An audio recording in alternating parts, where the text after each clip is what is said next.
Meus irmãos, muito boa noite a todos. Boa noite, Nilzélia. Boa noite para todos nós, né? Bom estudo para todos nós. Nossa leitura, né, mais um estudo de hoje, é do livro Agenda Cristã, capítulo 22, Mais Além. Não basta que a sua boca esteja perfumada. É imprescindível que permaneça incapaz de ferir. É importante que suas mãos se mostrem limpas. É essencial, no entanto, verificar o que fazem. Bons ouvidos são certamente um tesouro. A justiça divina, porém, desejará saber como você ouve. Excelente visão é qualidade louvável. Todavia, é interessante notar como você está vendo a vida.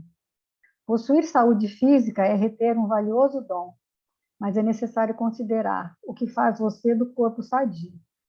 Raciocínio claro é virtude. Entretanto, é imperioso observar em que zona mental está você raciocinando. Bela imaginação é trazer consigo um maravilhoso castelo. Convém reparar, porém, com que imagens você povoa o seu palácio interior. Grande emotividade é característico de riqueza íntima. Contudo, é preciso saber como gasta você as emoções. Possibilidade de produzir intensamente são recursos preciosos. No entanto, é imprescindível conhecer a substância daquilo que você produz. Capacidade de prosseguir vida fora, lepidamente, é uma bênção. Não se esqueça, todavia, da direção que seus pés vão, tomando através dos caminhos. Então, nesse momento, Senhor, agradecemos essa oportunidade de estarmos aqui reunidos em Teu nome, pedindo o amparo dos amigos espirituais, do Centro Espírita Francisco de Assis, dos nossos mentores individuais, dos mentores desse trabalho, que possamos ter uma noite produtiva de estudo junto do Evangelho, que possamos estar conhecendo, aprendendo, apreendendo, mas principalmente colocando em prática no nosso dia a dia, nas nossas atitudes e nos nossos pensamentos, todos aqueles ensinamentos que viemos aqui aprender. Que Jesus, o nosso divino, nosso amado Mestre, possa nos envolver, nos amparar, que os amigos espirituais possam nos envolver em sua luz. Graças a Deus. Vamos lá, né? Nós estamos mais uma vez, o nosso miudinho, né? Estudo minucioso do Evangelho à luz da doutrina espírita, que a gente chama de miudinho, pelo Centro Espírita Francisco de Assis. Hoje, o nosso número de estudo é 75, é baseado no episódio 188 do Miudinho de Uberaba, do Aloysio Elias, né? Nós estamos hoje ainda no capítulo 13 do Evangelho de Mateus, e vamos estudar, já estamos bem adiantados, né, no versículo 15. E a gente lembra sempre, né, o Aloysio sempre faz assim, essa lembrança, que essa é a passagem em que Jesus está fazendo o comentário da parábola que ele acabou de contar, que é a parábola do semeador. E essa parábola vai falar sobre o quê? Sobre educação do espírito, né? Sobre o estudo do aprendizado em torno do Evangelho.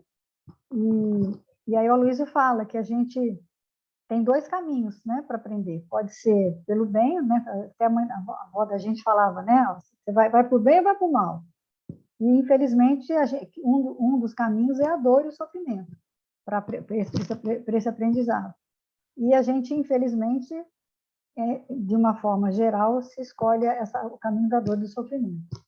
Você pode aprender, né, de forma gradativa, afetuosa, tranquila, né? Ou por meios mais ásperos, né? Por terrenos mais acidentados. E todo espírito, aí ele fala que todo espírito vai sofrer na Terra, né? Mesmo aquele que já aprendeu. A diferença é que quem aprendeu, quem já aprendeu ou escolheu o caminho do estudo, do aprendizado do Evangelho, ele não vai sofrer para aprender, ele vai sofrer para testemunhar aquilo que ele aprendeu. Né? Então, não significa, porque às vezes a gente tem essa ideia, né? Então se o cara aprendeu, ele não vai sofrer mais. Né? E aí ele fala que a melhor maneira de sofrer é quando aquele que Jesus fala, né? Que meu jugo é leve. Agora, quando você sofre, para quê? Para realizar o bem. Mas se a maneira pesada de sofrer é aquele que acontece porque você praticou o mal. Então, a parábola do semeador, ela fala dessas pessoas, né? que foram, tem as pessoas que foram refratárias e fala das pessoas que aprenderam, né? Que caíram, onde caiu num lugar bom, né? Aqueles que rejeitaram ou aqueles que ofereceram um campo íntimo melhor, que permitiu que essa ideia florescesse. Mas fala também dos corações que se abrem e recebem a ideia do Evangelho. Então, a gente estudou já anteriormente os corações, né, que optaram por aprender o Evangelho através do entendimento, da compreensão, e que depois, né, semana passada até que nós falamos, né, instrumentos vivos para ensinar os semelhantes. Né? Na semana, nós lembramos, todo mundo acho que pôde, né, relembrar, né, achei um episódio interessante, que deu a oportunidade da gente ter reconhecimento, né, de muitas pessoas que passaram, às vezes até pessoas que já passaram muito tempo, né, na nossa vida, mas que foram pessoas que deram exemplo, que para nós tiveram algum significado, que além, né, mais do que um livro, mais do que uma palestra, né? Então ele fala que são pessoas que aprenderam o Evangelho com a natureza, né, pelo canto do pássaro, pelo murmúrio dos córregos, né? Muitas pessoas se comunicam com Deus através da natureza, né? E na primeira parte do versículo de Isaías que nós vimos, né, que Mateus introduz Mateus vai introduzir no discurso de Jesus. Então hoje nós vamos ver a segunda parte do trecho de Isaías que Jesus está falando, que está citando no versículo. O nosso versículo de hoje, né, o Mateus 13, versículo 15, diz o seguinte: pois o coração deste povo se tornou cevado, com ouvidos pesadamente ouviram. Seus olhos se fecharam, para que não vejam com os olhos, não ouçam com os ouvidos, não compreendam com o coração e se voltem para eu curar. Então, a gente nós vamos analisar por que muitos, né, de nós, ainda que a gente conviva, que a gente tenha esse conhecimento, que a gente leia, que a gente assista palestra, né, tenha tanta informação, ainda assim ainda não assimilamos o ensinamento. Por que ainda tem tanta gente que é endurecida, que conhece o Evangelho, mas não tem esse entendimento, que é dura de compreensão, né?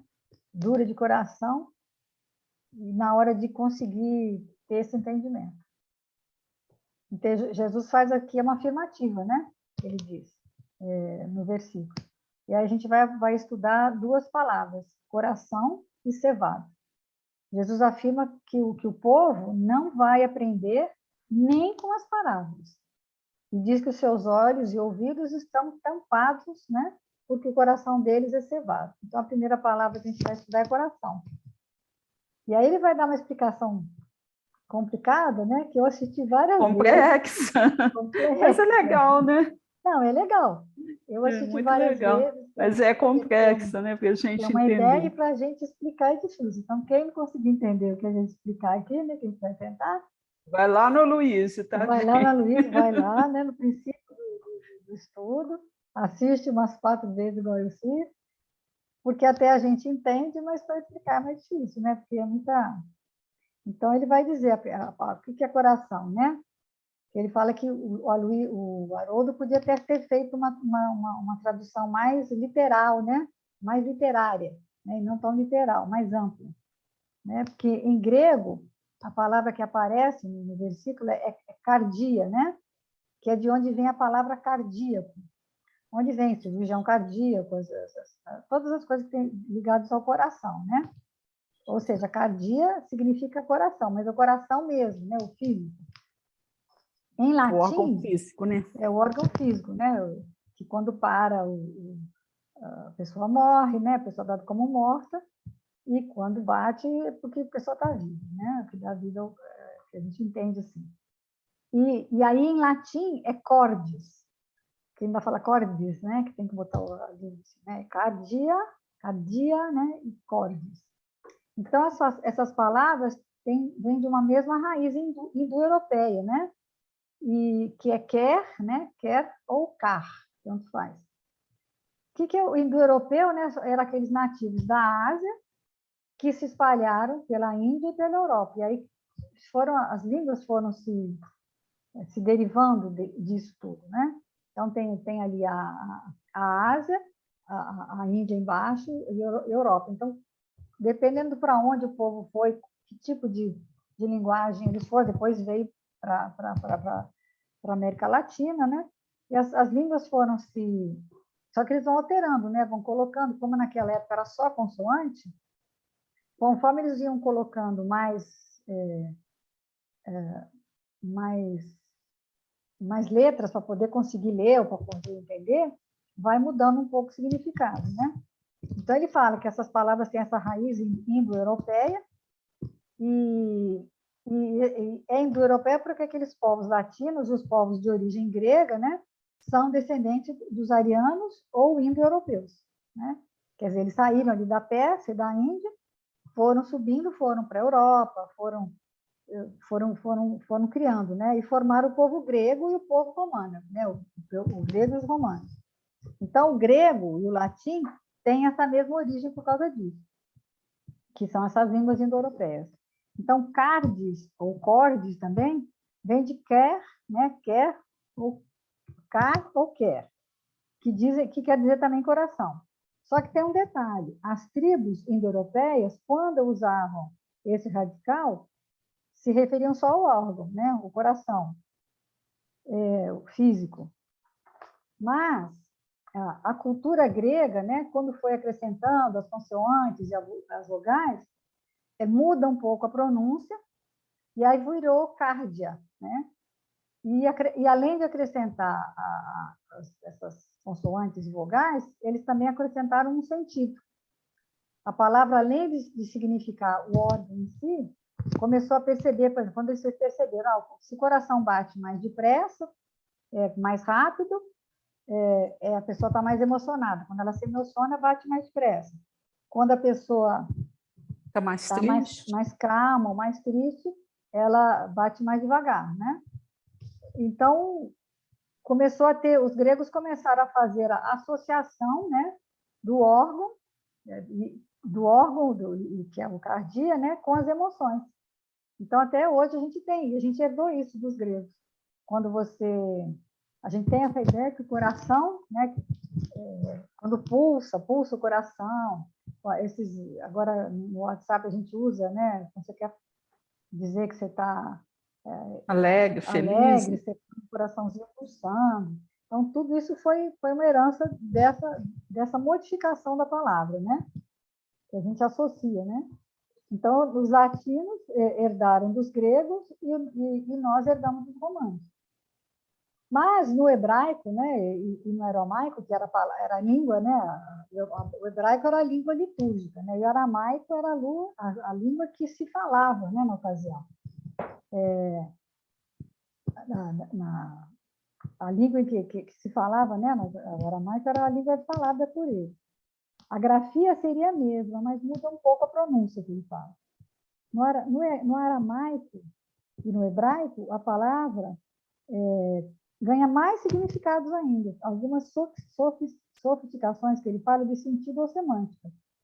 Então, o texto que o Haroldo traduziu foi em grego, né? Mas Jesus falou em aramaico.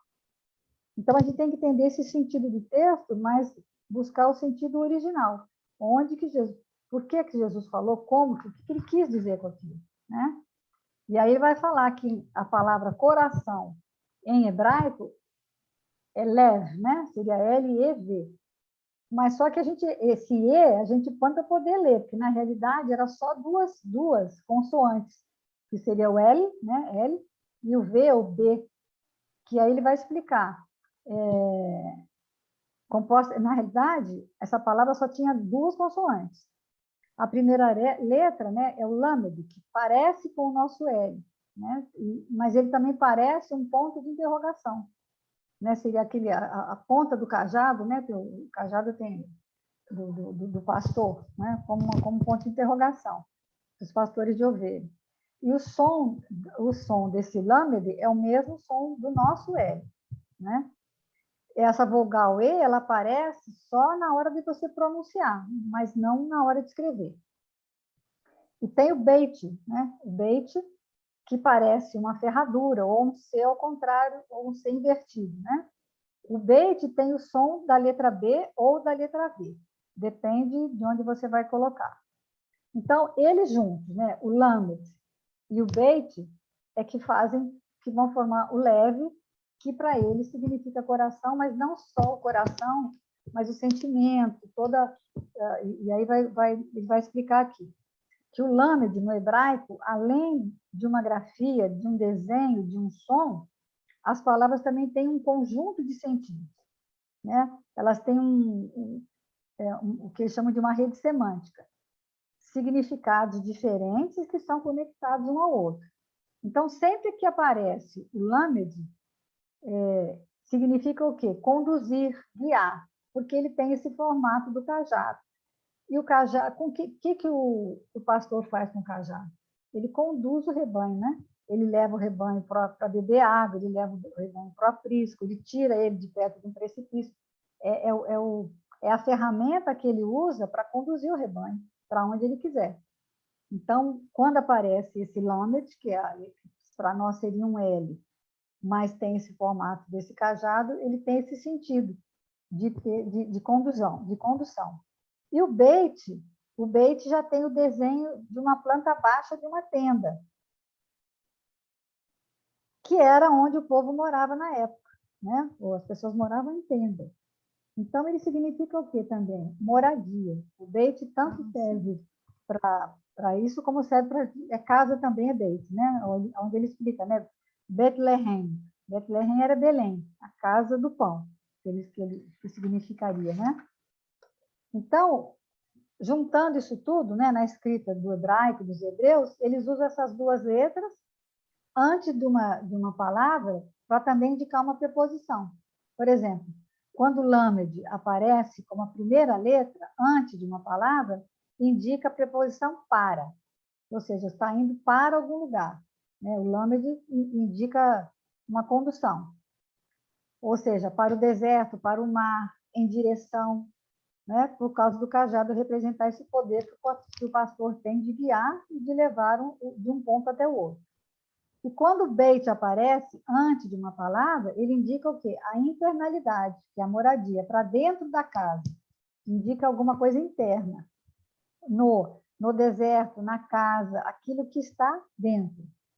E quando você junta as duas letras, né, para formar o leve, significa o quê? É aquilo que é levado para o interior, aquilo que vai para dentro, para a intimidade. E aí ele pergunta, né? Leve, coração. E onde está o coração? Ele fica, né? Além de estar dentro do tórax, ele fica numa posição equidistante entre a cabeça e as pernas. Então, ele está no interior, mas também está no meio. É interessante, né? Então, é o nosso órgão isso, né? Mais central, né? Puxa um pouco para a esquerda, né? Mas ele está dentro. Então, leve vai significar o quê? Algo que está interno e que também significa o coração. Mas ele ainda vai falar assim, ainda tem um outro sentido, né? Que ele vai só puxando para dentro, né? Porque no hebraico, o texto tem que ser analisado no contexto. Então, quando essa palavra leve aparece no texto, cujo contexto é uma discussão, uma fala sobre conhecimento e aprendizado, o sentido dela vai ser outro ainda. O conhecimento ou aprendizado que se torna interno, que sai de fora, vai para dentro e que não fica na superfície. É aquilo que foi entendido. Então, o leve, quando é usado num contexto de aprendizado, é sinal que você conheceu, leu, levou para dentro, né, leve, né, o cajado e a casa, levou para dentro da sua casa, e aí, com isso, você entendeu. Então, leve quer dizer o quê? Nesse caso também, entendimento. Então, aí ele fala, né, ele vai citar o versículo mais famoso do Deuteronômio, né, do capítulo 6, que diz: amarás, pois, o teu Deus de todo o teu coração, de toda a tua alma e de todas as tuas forças. Aí, nesse caso, o coração vai ser de todo o teu entendimento. Vai substituir, né? A tradução mais correta seria entendimento, né? Seria entendimento, não coração. E aí a gente, toda vez que a gente vê a palavra coração agora, a gente vai ficar pensando, né? Que coração que é esse, né? Eu fiquei assim... É difícil até de entender, né? Eu, sinceramente, eu fiquei várias vezes. Eu também fiquei. E eu acho que tem que pegar mesmo, né? Porque agora você você lembra, né? Do L e do V, mas não do L. Você vai lembrar, você substitui o L pelo cajado, que é a condução, e o V, né? Pela casa, né? Pelo porque no hebraico, aramaico, é uma casinha mesmo. Fui olhar, eu até ia trazer, mas depois esqueci. É como se fosse uma tenda mesmo. Então, o coração é algo interno, algo que você... E só está dentro mesmo quando você realmente entendeu, né? Então, ele fala assim, né? Que Ele algo ainda que... fala, né, que tem o sentido de profundidade, né? O coração do oceano, o coração da terra. A gente usa muito essa expressão para mostrar essa profundidade, né? Entendimento. Eu lembrei, assim, do âmago da terra, né? No âmago da terra. Tá? Então, ele significa algo que se tornou muito, muito profundo, né? Então, quando você fala... E aí vai falar no coração cevado, né? Um coração cevado significa o quê? Um coração gordo. Tipo, quando... Né? A ceva é quando você engorda porco, engorda um animal, né? E o animal está cevado. E Jesus está falando, então, que o coração... Que o povo está com o coração muito cheio, né? Muito gordo. Mas cheio de quê, né? Quer continuar aí, que eu já falei bastante. E quando a gente está com esse coração cheio, né, o dinheiro, a sexualidade, o poder, a gente vai ter que esvaziar esse coração dessas coisas inúteis, né, que a gente carrega. E, na realidade, assim, eu fiquei pensando durante o estudo o quanto que a gente carrega realmente, né, coisas inúteis, né, o quanto que a gente precisa esvaziar, né, porque ele falou que o evangelho é tão grande que para se assimilar ele para dentro, né, você tem que estar o quê? Você tem que estar vazio, tem que esvaziar para E não é uma ele questão de poder tirar um ocupar o pouco, né? lugar que É ele interessante que ele fala que não é uma questão de tirar um pouco, não, é de esvaziar mesmo, é de tirar tudo. esvaziar. De tirar tudo, né? Que a gente convenciona muito as coisas ao dinheiro, né? Então, é preciso que a gente consiga fazer isso, né? Então, às vezes, os exemplos que ele deu, né? O quanto que... Eu lembrei da passagem do Evangelho mesmo, né? Quando você fala assim, que você não pode servir a dois senhores. Porque não tem realmente, dentro dessa visão, dessa explicação do versículo de hoje, a gente vê assim, que se você não priorizar né, uma das coisas que é a proposta do Evangelho, você não tem como conviver com a outra. Porque se você coloca as duas no mesmo nível, você acaba optando pelas questões materiais, né? Então, a gente tem que usar todos esses recursos que a gente tem, mas para quê, né? Para usar esse conhecimento, esse entendimento, esvaziando dessas coisas inúteis que a gente carrega tanto. A nossa relação com o dinheiro, a nossa relação com o outro, porque tudo isso vai trazendo transtorno, né? Aí ele ainda dá o exemplo assim, da questão do dinheiro, né? Eu fiquei até bem chocada assim, Porque ele foi falando, com a eu fui pensando, né? Você vai explicação, né? argumentando na sua mente, né? Para que é o dinheiro? Dinheiro é a coisa mais inútil, né? Ele fala. Dinheiro é a Inútil, coisa né? mais inútil que existe. Aí você fala assim, mas você precisa do dinheiro para tudo. A gente não é logo a justificativa que a gente vai dar. Aí ele deu o exemplo, né, dos índios lá, né? Que quando eles tinham um índio tinha uma coisa e o outro não tinha, o amigo ia lá, fazia e oferecia, né? Então essa relação nossa, essa preocupação excessiva, né, é muito sério para a gente fazer essa análise mesmo, né, da inutilidade que algumas coisas que a gente carrega precisam ser esvaziadas na nossa vida para a E aí gente deixar a o relação evangelho. que ele explica, né? E quando os portugueses chegaram, o que o índio foi levar para eles foi um agrado, foi uma gentileza. Eles levavam as coisas que eles tinham com a intenção de trocar, mas só de gentileza mesmo, né? Só que os portugueses, o que queriam? Queriam comprar já. Ah, não, olha, já entenderam o quê? Que eles queriam comercializar, que eles queriam comprar alguma coisa. Então, os portugueses queriam o pau-brasil. E aí, tudo isso começou uma comercialização, mas o índio, né? Ele, a coisa dele era assim, ó, se você tem alguma coisa que eu quero, eu tenho uma coisa que você quer. Você tem uma coisa que eu quero? Era só uma troca mesmo, né? Uma coisa mais ingênua. Mas a gente foi criando em si, né? É aquela coisa que nós falamos umas semanas atrás, do homem econômico, né? Porque agora, além dele ser um homem moderno que precisa das coisas, ele também não, ele tem medo de perder, né? Então, esse medo de perder é que faz com que a gente tenha... É a questão da frivolidade, né, que ele chamou bastante atenção, no sentido assim, quando as coisas materiais vão te tirando a paz, né? Então, quanto que a gente botou para dentro aquilo que é inutilidade, e aí a gente tem dificuldade de deixar o evangelho penetrar, a gente tendo esse entendimento maior. E é verdade. Por exemplo, você compra um carro novo, né? Qual que é a sua preocupação? Né? É o medo de perder. Aí você vai tendo que tipo de relação, né?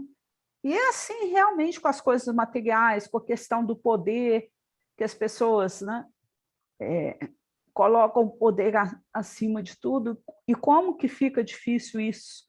Você lidar com isso tudo na medida que você deixa ele ocupar um espaço maior em você.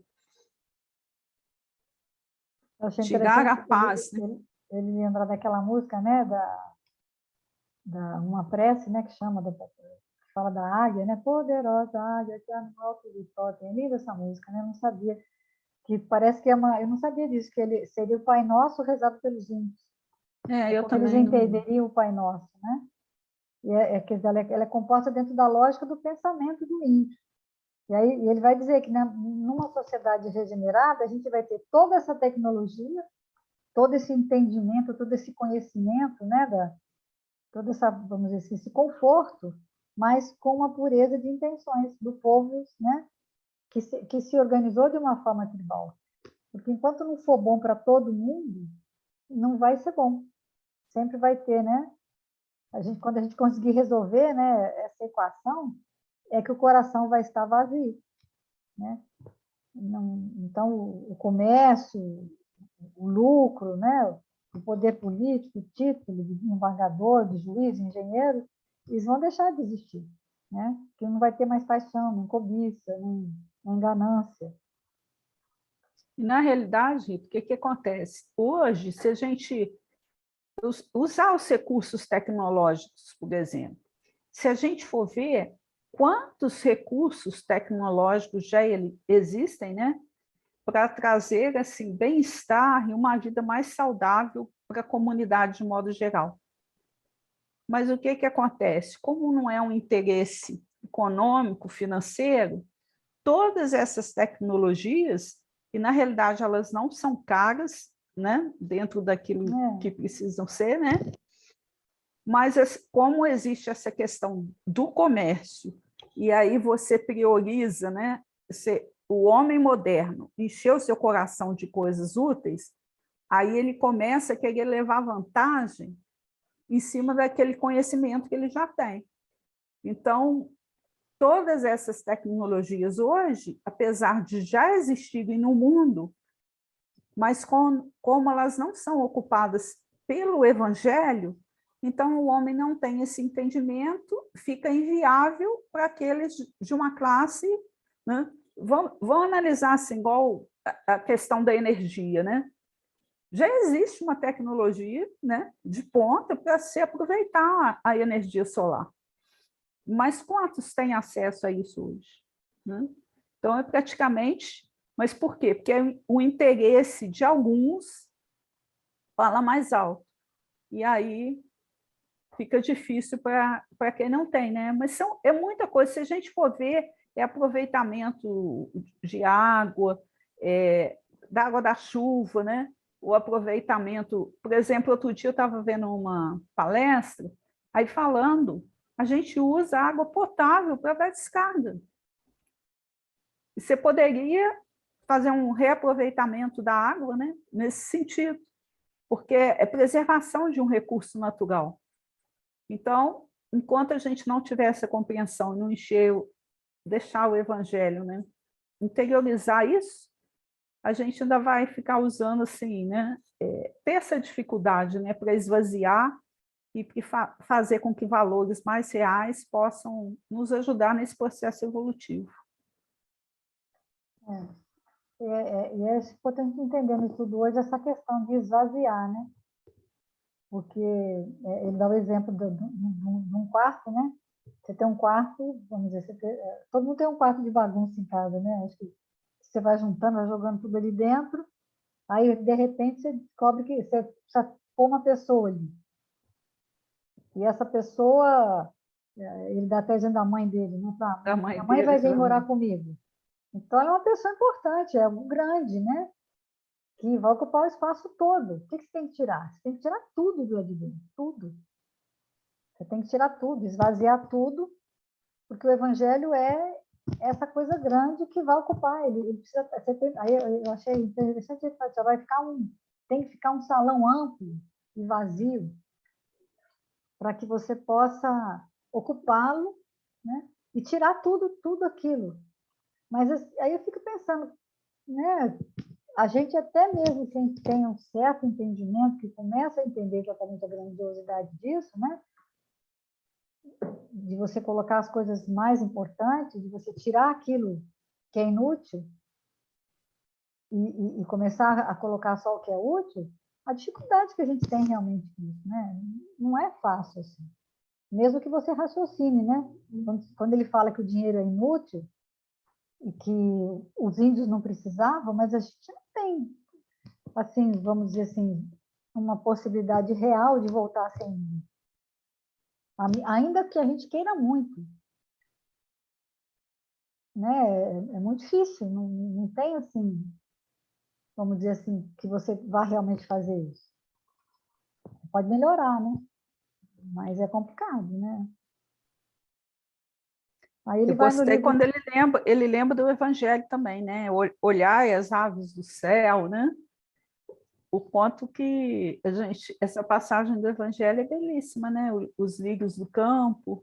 Então, na realidade, assim, quanto que é difícil a gente entender isso, mas é o real, né?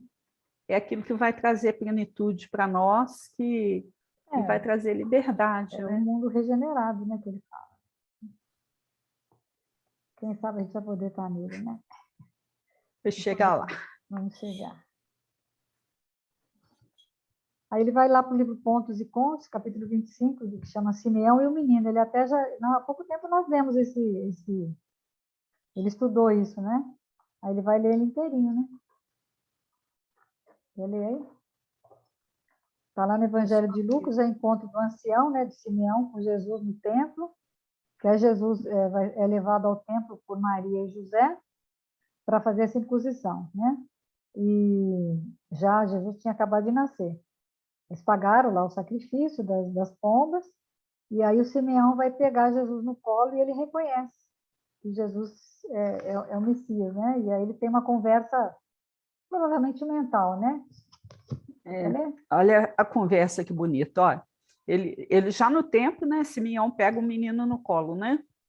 E pergunta: Celeste menino, perguntou o patriarca, por que preferistes a palha humilde da manjedoura, já que vens de representar os interesses do eterno Senhor na terra?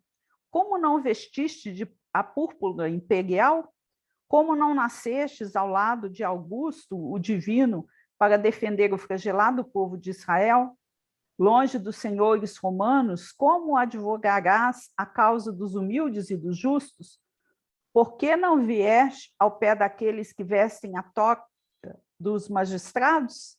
Então poderias ombrear com os patrícios ilustres, movimentar-te-ias entre os legionários e tribunos, gladiadores e pretorianos, atendendo-nos a libertação.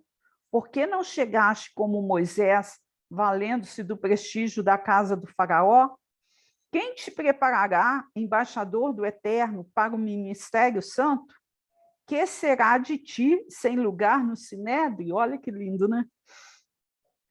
Samuel mobilizou a força contra os filisteus, preservando-nos a superioridade.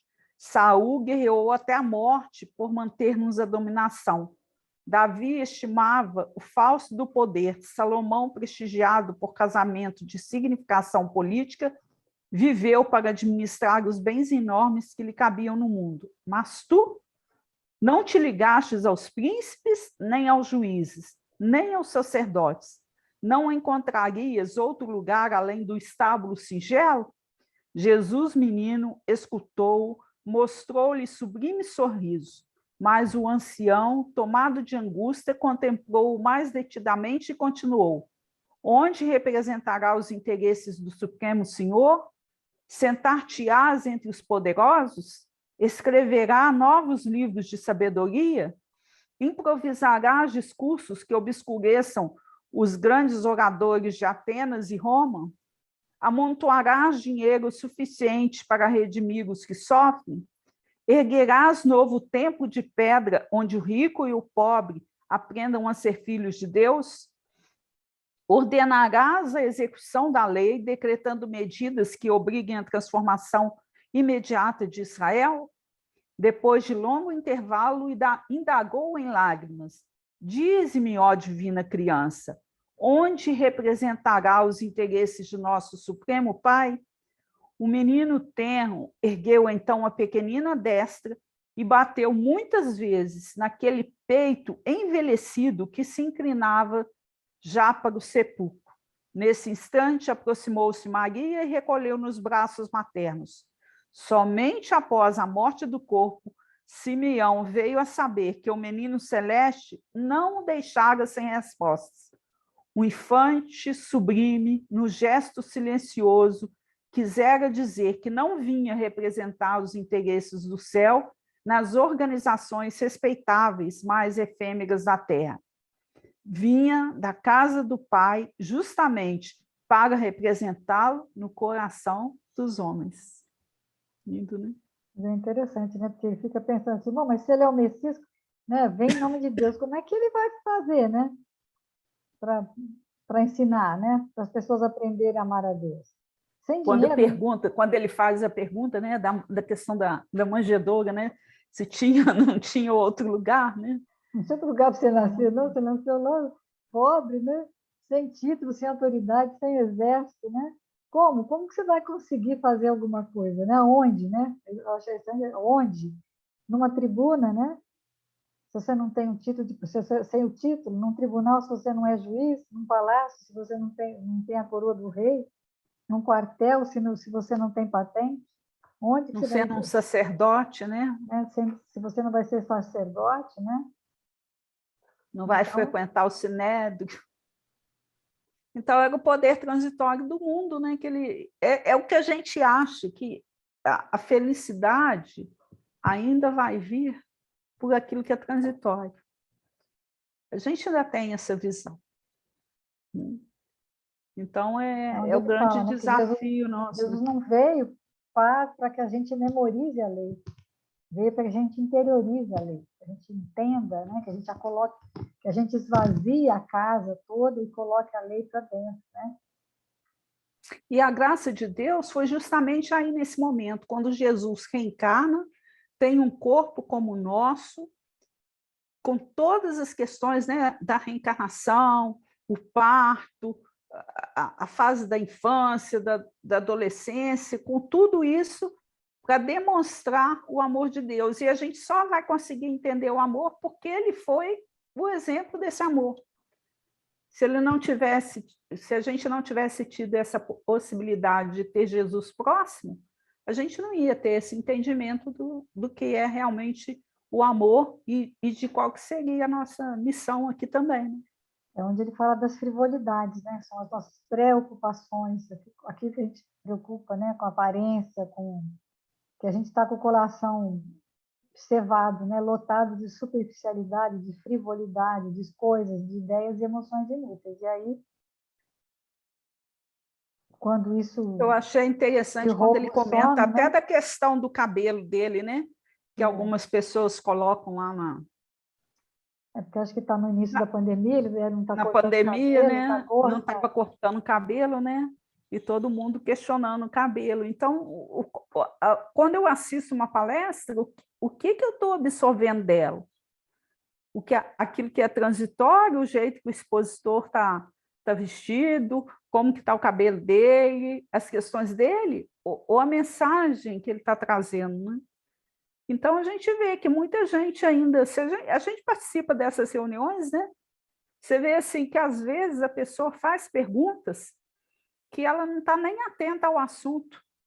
Ela está com uma preocupação que é uma frivolidade dela, uma preocupação dela, que vai resolver o problema dela ali enquanto instituição, né? Nessas lives, por exemplo, da frente que a gente assiste, né? Então, ela está com aquele egoísmo para resolver o problema dela, e às vezes o palestrante está lá, dando a dica, falando uma coisa, e ela já está interpretando do jeito dela e desviando o assunto e se perdendo. Aí eu fiquei imaginando quanto que a gente faz isso, né? Se a gente é aprender também, Rita, a fazer silêncio, né? Porque a gente fica muito no barulho e barulhento, aí a né? gente perde a capacidade de perceber e de entender, né? Ele dá aquele exemplo, né? Digamos que você recebe uma cota de 100 palavras para fazer uma tese. Não, assim eu fiquei até com vergonha. Aí você vai colher, você vai elencar, né? 5 palavras para pedir, 5 para agradecer e 90 para louvar, né? Ou 50 para louvar, 45 para agradecer e 5 para pedir. Mas geralmente o que que a gente faz, né? A A gente gente perde. pede, né? Enche, 99. enche a prece de frivolidade. 99% de absurdo, de É. pedido, e o resto a Você gente imagina lá que deixa de paciência que a lado, né? espiritualidade tem que ter com a gente, né? Meu E Deus. eu gostei também quando ele cita a Revista Espírita, né, de 1862, quando Kardec faz o comentário a respeito da cólera, né, que aí ele fala, né, por que tanta preocupação? Que a questão da cólera, como a questão da pandemia, né, eu fiquei pensando nisso também.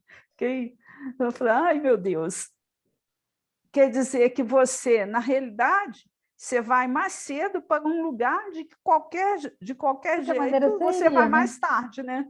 Então, você pode não desencarnar agora com a pandemia, mas vai chegar uma hora que você vai ter que desencarnar com câncer, com acidente. Seja lá, né? Então, Ninguém vai ficar com a semente, né? por que a preocupação é excessiva, né?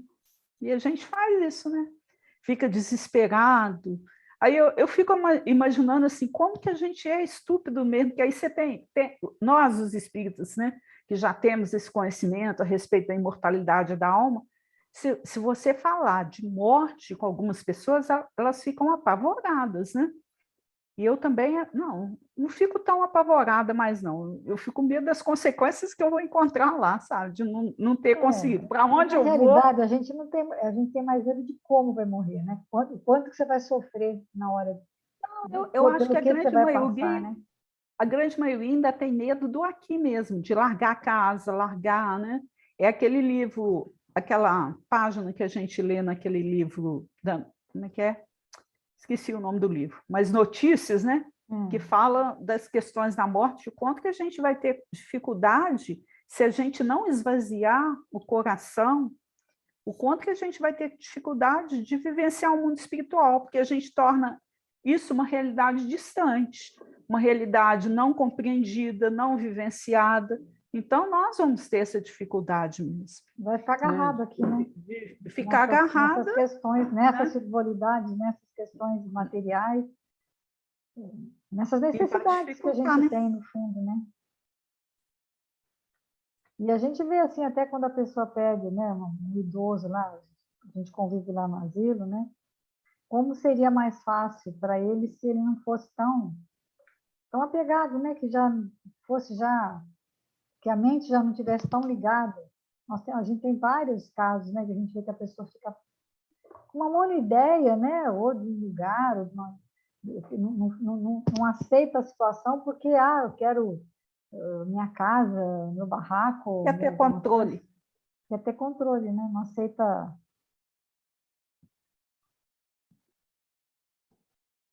E aí ele vai para o vinho de luz, né? Coração puro. Amai-vos ardentemente uns aos outros com o coração puro. Esse coração puro é justamente, né, um coração virgem, um coração vazio dessas frivolidades, dessas preocupações todas que a gente alimenta. Espíritos levianos, em todas as ocasiões, deram preferência às interpretações maliciosas dos textos sagrados. O amai-vos uns aos outros não escapou ao sistema depreciativo. A esfera superior, entretanto, sempre observa a ironia a conta de ignorância ou infantilidade espiritual das criaturas humanas. A sublime exortação constitui poderosa síntese das teorias de fraternidade. O entendimento, aí o entendimento aqui, e a aplicação do amai-vos é a meta luminosa das lutas na Terra. E a quantos experimentam dificuldade para interpretar a recomendação divina, temos o providencial apontamento de Pedro quando se reporta ao coração puro. Conhecem os homens alguns raios do amor que não passam de rechas fugidias, a luzirem através das muralhas dos interesses egoísticos, porque a maioria das aproximações de criaturas na crosta da terra inspiram-se em móveis obscuros e mesquinhos, no terreno dos prazeres fáceis ou das associações que se dirigem para o lucro imediatista. O amor a que se refere o Evangelho é antes a divina disposição de servir com alegria na execução da vontade do Pai, em qualquer região onde permaneçamos. Muita gente afirma que ama, contudo, logo que surjam circunstâncias contra seus caprichos, passam a detestar. Gestos que aparentavam dedicação convertem-se em atitudes de interesse inferior. Relativamente ao assunto, porém, o apóstolo fornece a nota dominante da lição. Amemo-nos uns aos outros ardentemente, mas guardemos o coração elevado e puro. Ou seja, só esse coração vazio mesmo, né? Que não dá para ter, é o que ele fala, né? Não dá para servir a Deus e a mamão. E Jesus, no qualquer nosso coisa coração, que tiver ele tem... vai entrar em disputa, e se entrar em disputa, aí quem vai ganhar? Né? Jesus tem que ser exclusivo e ter privacidade no nosso coração. Né? A exclusividade com ele, sempre. Aí ele fala assim, se você ama demais uma pessoa, né? Você pode até amar mesmo essa pessoa, aí você sabe que ela precisa de ajuda, né? Você tem como socorrer. Mas aí você pensa assim, né? Agora, essa semana, por exemplo, teve esse negócio ali de Santana do Deserto, né? Que deu essa tromba d'água, todo mundo precisando, né? Aí você tem até vontade, você fica, nossa, você fica comovido com aquilo, né? Nossa, precisando. Mas aí você pensa assim, não, mas para eu ajudar, vou ter que tirar meu dinheiro da poupança, e depois, se eu vou precisar, né? Pode ser que eu precise desse dinheiro, se eu precisar, eu gastei. Então, é aquele medo, né? É aquele que nós falamos do homem, esse sentimento esse medo de perder vai entrar em concorrência, né? Com as coisas. E aí, você vai ceder sempre a quê? Por isso que o coração tem que estar vazio, não tem que ter nada lá para não concorrer diretamente. Ele dá o exemplo do livro Sexo e Destino, né, do Cláudio Nogueira, que amava a filha, com certeza. Mas junto do amor ele tinha o desejo e atração física. E esse sentimento concorreu com o outro, então, e não dava para conviver um com o outro, né? O Publio Lentulus também com a filha, a Lívia, né? Ele amava com a esposa, né, a Lívia. Ele tinha o sentimento por ela, mas também tinha o amor pelo poder e pela política. E quando botou um em concorrência com o outro, não cabia os dois. Porque o coração tem que se esvaziar e ficar puro para Jesus entrar. E aí depois a humanidade entra junto, né? Seguido que ele fala isso, né? Jesus entra e depois que Jesus entra, vem a humanidade inteira. A gente só nasce para isso, para entender, né?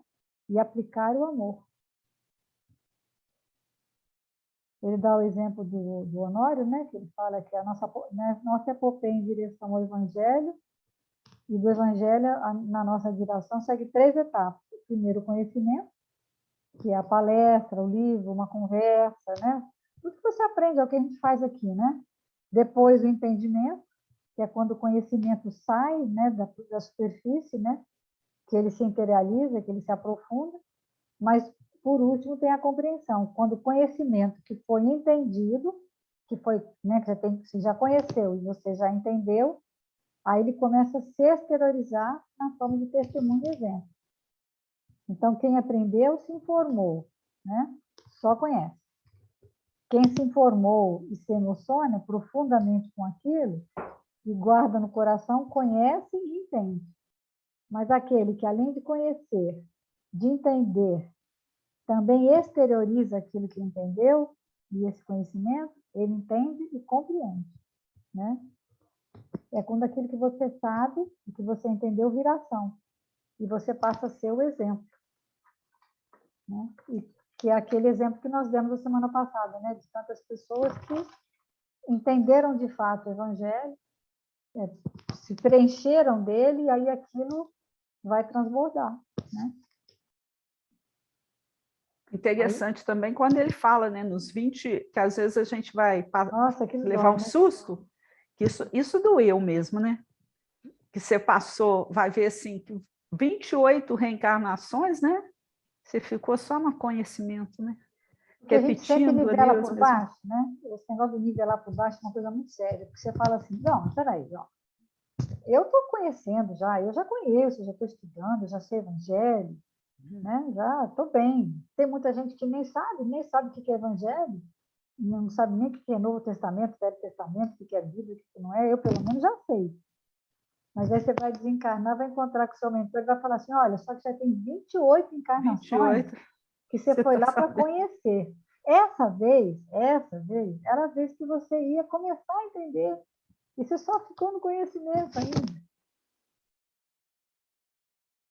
É aquilo que ele fala muito, né? Se você está assistindo humildinho e não está doendo,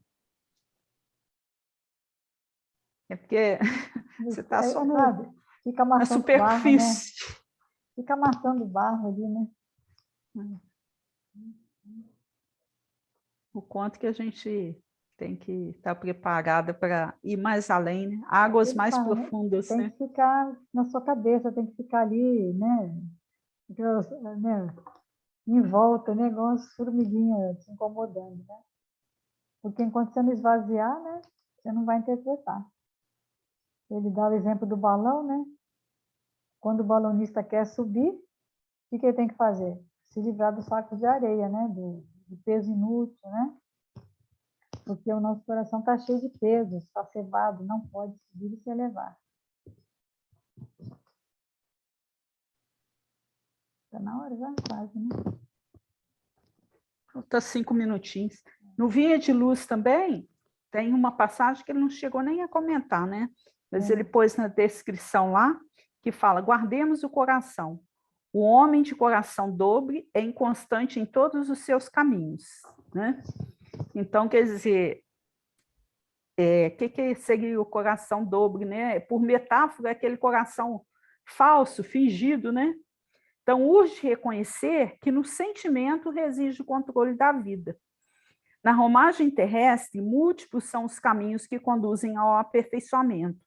Fartura e escassez, formosura e fealdade, alegria e sofrimento, liberdade e tolimento podem aliciar excelentes possibilidades de realização humana para a espiritualidade superior. O homem de coração dobre, porém, é infiel às bênçãos divinas em todos os setores da luta construtiva.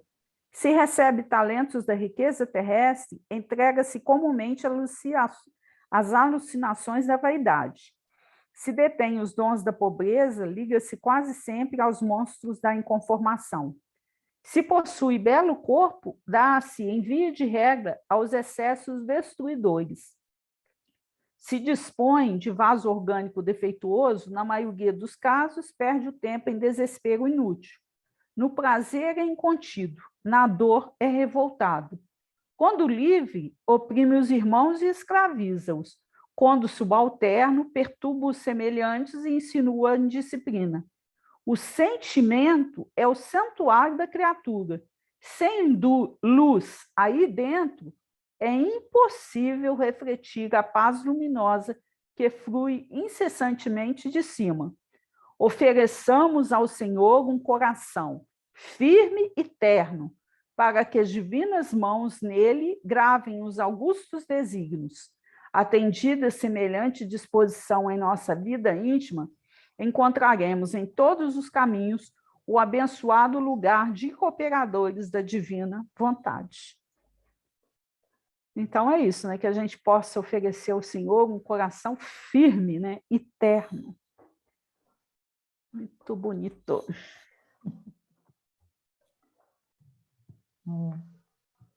Aqui esse texto é forte porque ele vai falando, né, que ou você é revoltado, né, ou você se engalana. E não é nada disso, né? É você ter uma atitude de equilíbrio e de entendimento, que se você tem mais, você pode ajudar o que tem menos, e se você tem menos, você também pode ser útil. É a questão da utilidade, né?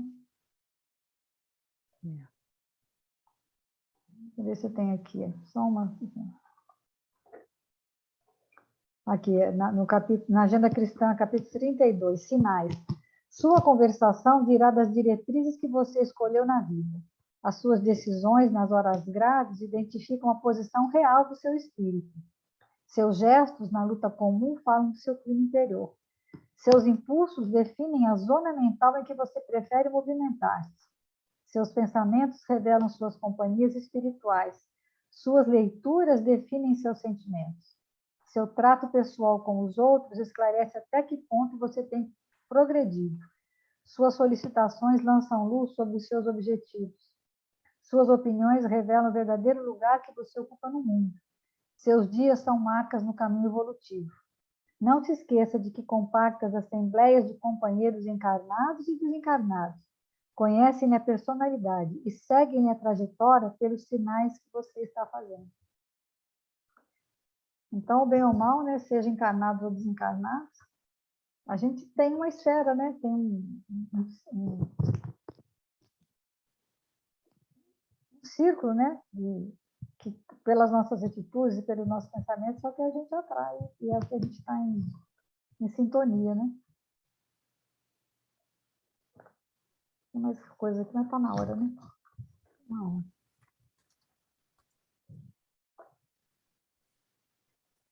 Então, vamos esvaziar nosso coração para que o evangelho possa entrar. E aí, eu escolhi hoje uma passagem, né? Está no Evangelho de João, capítulo 21, versículo de 15, né, a 17.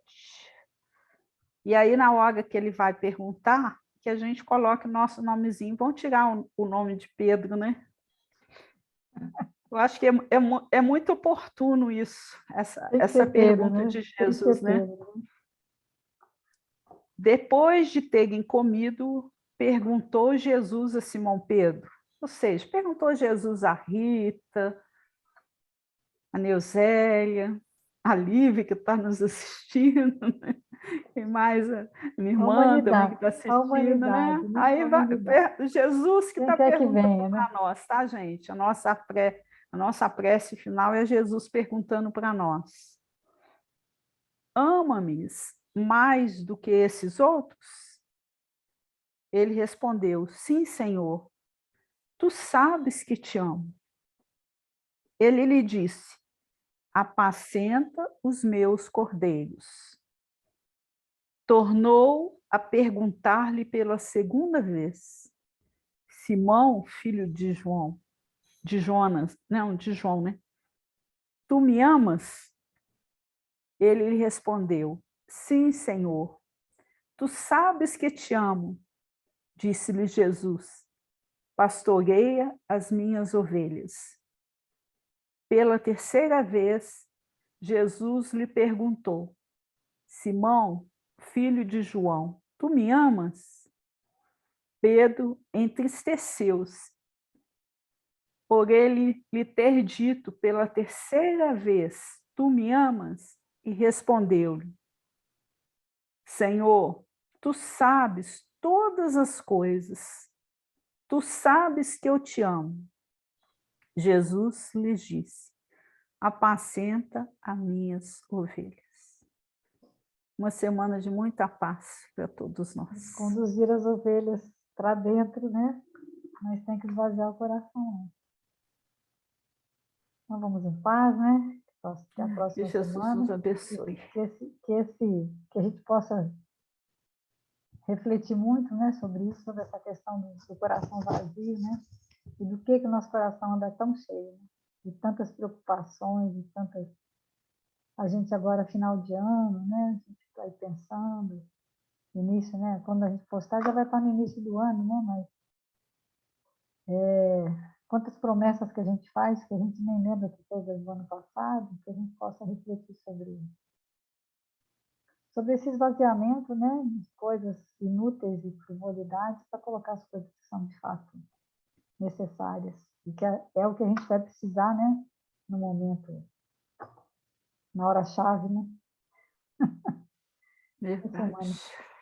Até semana, se Deus quiser.